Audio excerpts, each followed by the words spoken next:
എൻ്റെ പേര് ലിസി ബാബു.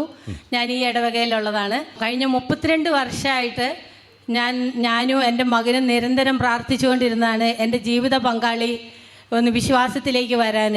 കാരണം 32 വർഷമായിട്ട് പുള്ളി പള്ളിയിലും വരില്ല, കുർബാന സ്വീകരിക്കില്ല, കുർമുധാരിക്കില്ല. അങ്ങനെ ഞങ്ങളെ കൊണ്ടുവന്നാക്കും പുള്ളി പുറത്തൂടെ നടക്കും. അങ്ങനെയായിരുന്നു, അങ്ങനെ പോവുകയായിരുന്നു. അപ്പം ഞങ്ങൾ നിരന്തരം ഇവിടെ എഴുതിയിടുമായിരുന്നു, എൻ്റെ എൽറുഹായിലുള്ള ദൈവമേ എൻ്റെ ഭർത്താവിനൊരു മാനസാന്തരം കൊടുക്കണേ എന്ന്.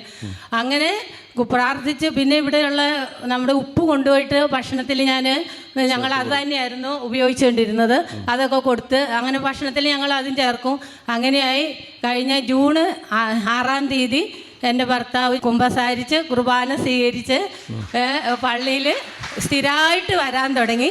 പിന്നെ ഏറ്റവും വലിയൊരു അത്ഭുതം എന്ന് പറയാനുള്ളത്, ഒരു 2 ആൾക്കാരുടെ മുമ്പിൽ എൻ്റെ ഭർത്താവ് നിന്ന് സംസാരിക്കില്ല. ഭയങ്കര കാല് പറക്കുന്ന ഒരാൾ. ഈ ഫെബ്രുവരി 1-ാം തീയതി ഇടവകയിൽ ഞങ്ങളുടെ പെരുന്നാളായിരുന്നു. ആ പെരുന്നാളിന് ലേഖനം വായിക്കാൻ ദൈവം ഒരുക്കി. ഭർത്താവ് വന്നിട്ടുണ്ട് ധ്യാനത്തില്? അതെ, ഞങ്ങൾ 2 പേരും കൂടിയാണ് വന്നേക്കുന്നത്. ഭർത്താവ് ഇതാണ് ഭർത്താവ്. നല്ലൊരു കൈയടി കൊടുത്ത് കണ്ടോ, പിന്നെ മഹത്വം കൊടുത്തു കേട്ടോ. താങ്ക് യു കേട്ടോ. പിന്നെ ഭർത്താവ് കുർബാന സ്വീകരിച്ച ആ സ്പോട്ടിൽ എൻ്റെ മോന് സ്വീഡനിലായിരുന്നു.